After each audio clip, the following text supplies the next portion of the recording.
Pope dies, rituals of confirmation and protection of legacy. In the heart of Vatican City, when a pope draws his final breath, an ancient choreography begins, one that has been perfected over centuries through both triumph and tragedy.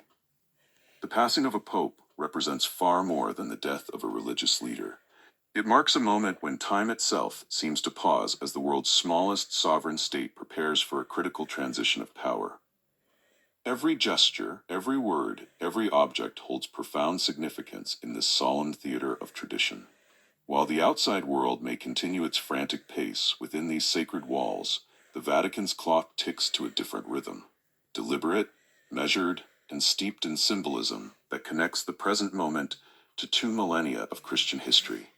The gravity of this transition cannot be overstated. Unlike other world leaders whose deaths trigger constitutionally prescribed successions, the Catholic Church enters a period known as sede vacante, the empty throne, a liminal time when the Church is without its visible head. This interregnum demands precise protocols, developed through centuries of sometimes chaotic transitions, to ensure both spiritual continuity and institutional stability. The ritual of death confirmation, the silver hammer in modern methods. When the Pope's health fails beyond recovery and his breathing ceases, the first critical ritual begins not with public announcement, but in the private stillness of his personal chapel. Cardinal Kevin Farrell, the current Camerlengo Chamberlain, would take command of the Vatican in this interim period. The room would hold only essential witnesses, personal physicians, close clerical confidants, and the Cardinal Camerlengo himself. In centuries past, this confirmation followed a ritual now known as the Silver Hammer Protocol. Standing beside the Pope's bed, the Camerlengo would draw a small silver hammer, ornate yet functional, its handle often bearing papal insignia. With solemnity, he would tap the Pope's forehead 3 times, calling out his baptismal name with increasing volume. "George, are you dead?" The ritual's stark simplicity belied its profound purpose.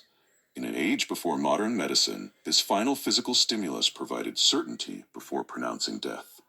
The silence following the third call would hang heavy in the air. Only then would the Camerlengo make his declaration, "I declare that His Holiness Pope Francis is truly dead."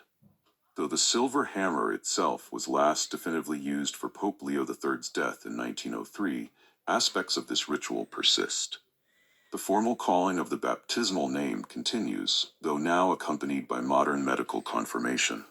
When Pope John Paul II died in 2005, his death was verified through electrocardiogram readings, science confirming what tradition had already accepted. This marriage of ancient ritual and modern methodology exemplifies the Vatican's approach to transition, honoring traditions that connect present cardinals to their predecessors across centuries, while embracing practical adaptations that ensure certainty in modern times. The silver hammer itself, now likely preserved in Vatican collections, stands as a poignant symbol of how death confirmation has evolved.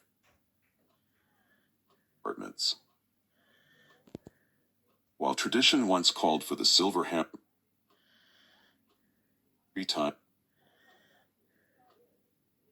Pope's papacy, his coat of arms, the keys of St. Peter, or other personal emblems.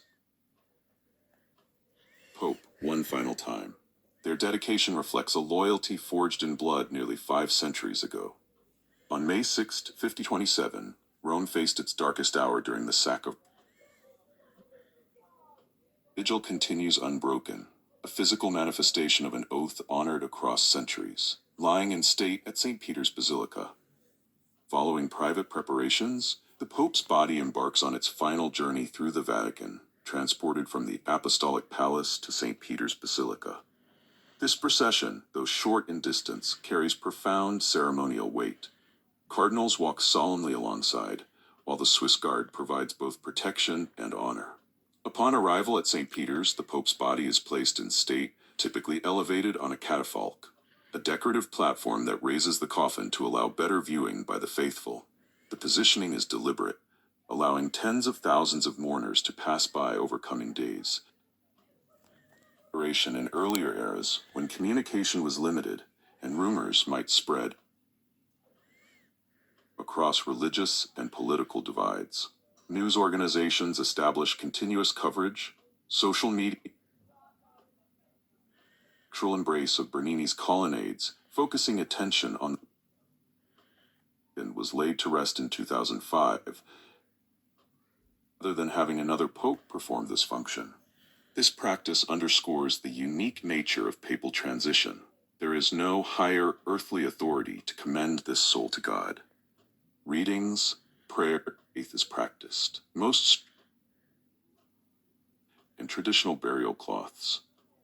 The middle coffin of lead, weighing over 400 pounds, served both Francis, however, directed a significant simplification of this tradition. In line with his emphasis on humility and rejection of excessive pageantry, he specified a single wooden coffin lined with zinc, maintaining the practical need for preservation while eliminating layers of symbolic elaboration. This decision reflects Francis's consistent message throughout his papacy, that the Church must focus on its essential mission rather than ceremonial embellishments. The coffin itself bears minimal decoration, a simple cross, no gold ornamentation, and few identifying marks beyond the necessities. Witnesses to the preparation of the Pope's final resting place have commented on how this simplification seems to amplify rather than diminish the solemnity of the moment.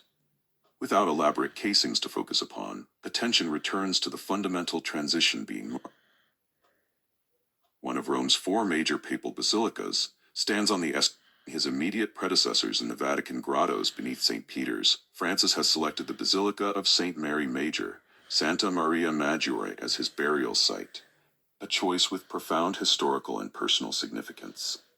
This magnificent basilica, one of Rome's 4 major papal basilicas, stands on the Esquiline Hill and traces its origins to the 5th century.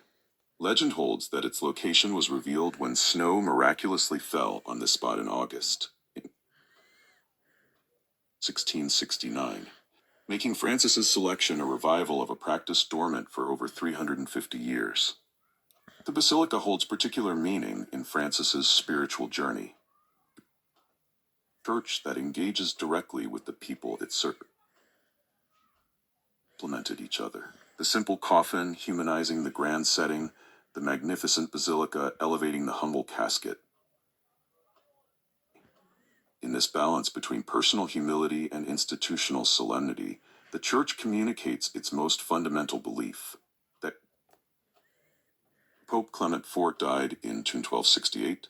The cardinals gathered in the small Italian town of Viterbo to choose his successor. What followed was the longest and most dysfunctional papal election in history, that eventually triggered the Western Schism, when multiple men simultaneously. A week after the Pope's funeral, the Vatican begins the extraordinary incidents of ambiguous gray smoke caused confusion. But the most extensive preparations involve modern security measures, invisible to casual observers. Specialized its methods. Even windows are covered to prevent visual contact. The conclave has officially begun. Voting process and modern security measures. Within this, meals are carefully scrutinized. Food arrives through special secure passages. Circulated around the Vatican perimeter. Potassium perchlorate, anthracene, and salt demonstrated the emotional interlude of approximately 1 hour follows, perhaps the most suspense-filled 60 minutes in Vatican ritual. This moment of collective expectation. Rain or shine, and then steps aside. Shepherd. Pope Francis, maintaining his emphasis on simplicity, further streamlined this ceremony. Despite these changes, key symbolic elements and their distinct vision allows the institution to maintain connection with its adapted, can carry whether of nation cultural practices.